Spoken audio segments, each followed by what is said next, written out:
I'm the classic person who says I'm not violent, because I didn't understand what violence was. I yell at everybody, and I don't consider that I didn't consider that violent.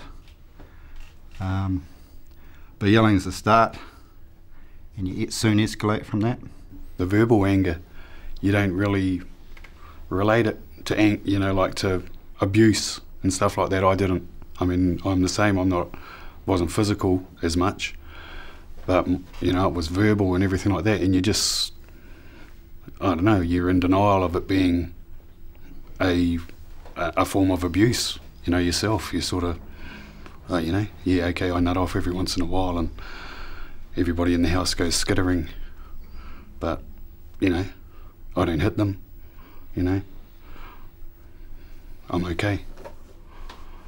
Yeah, you sort of, I don't know, try and rationalise things yourself, make yourself feel better.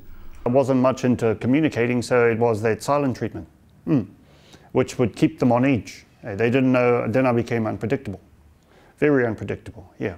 And they didn't know at what stage I would lash out, yeah, and I would lash out at any time, yeah. So I would beat her up, physically beat her up, intimidate her, manipulate her.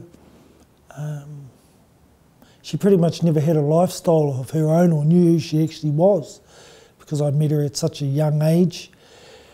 So I controlled the relationship, I controlled the money, controlled the relationship, pretty much just controlled her whole life, that she was with me. And after a while, I suppose, she just got used to the way that I wanted things done.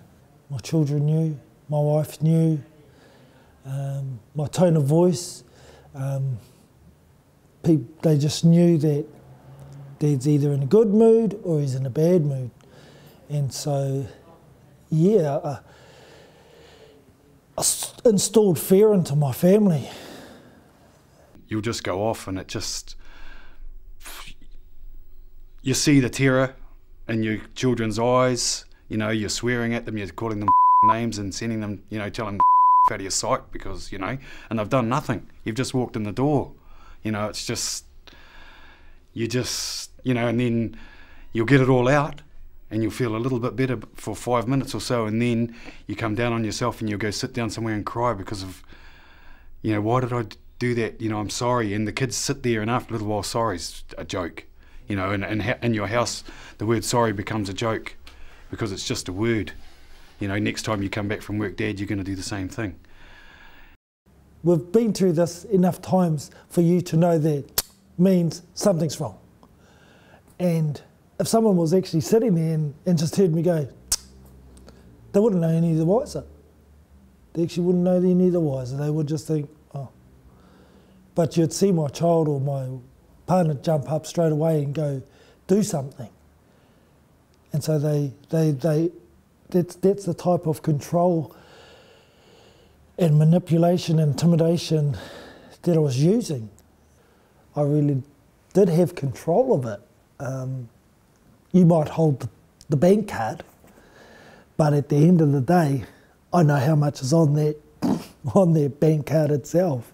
And every dollar you spent, I need to know what's spent, and I need to know the balance.